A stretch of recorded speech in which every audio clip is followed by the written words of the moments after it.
दोस्तों, ये दो भाइयों और भाभी की कहानी है जो दिल को छू जाएगी। तो कहानी को पूरा सुनकर जाना। पूरी रात करवटें बदलते बीत गई थी। जिस काम के लिए गांव आया था वह पूरा नहीं हो पाया था।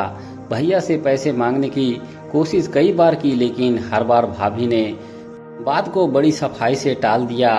मन बार बार यही सोच रहा था कि क्या भैया जानबूझकर भाभी को आगे कर देते हैं या भाभी ही उनकी बातों को अपना बनाकर मुझसे कहती हैं, तुमसे क्या छुपा है, कैसे घर चलाते हैं हम ही जानते हैं। भाभी का यह जवाब बार बार कानों में गूंजता था, लेकिन यह आवाज शब्द भाभी के नहीं भैया के ही लगते थे।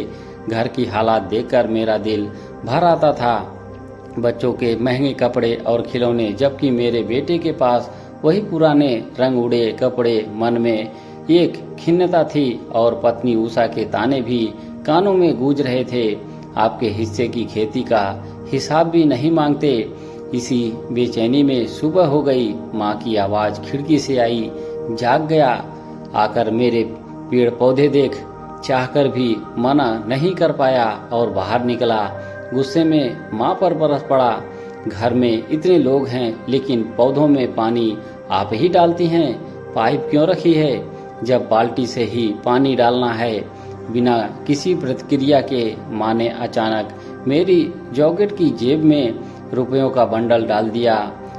तुझे बिट्टू के एडमिशन के लिए चाहिए होंगे ना, चुपचाप अटैची में रख दे।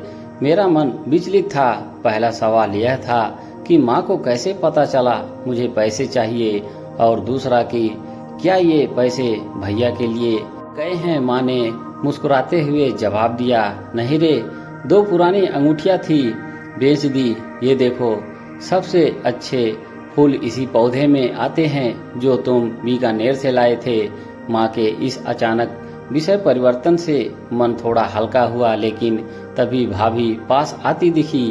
क्या हुआ, इतनी सुबह उठ गए। भाभी की नजरें हमारी बातचीत का सिरा पकड़ने की कोशिश कर रही थी। मैंने मुस्कुराते हुए जवाब दिया, माँ से पूछ रहा था कि पाइप होते हुए भी मग से पानी क्यों डालती हैं। जेब में पड़े नोटों को छूते हुए आंखें भीग गई। माँ ने फिर से अपनी आंखें पोंछी और कहा, वह पौधा सबसे दूर है, वहां तक पाइप नहीं पहुंचती, इसीलिए।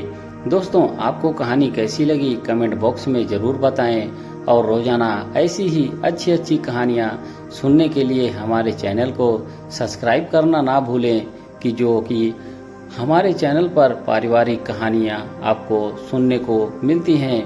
हमारे चैनल पर बने रहने के लिए आप सभी का धन्यवाद।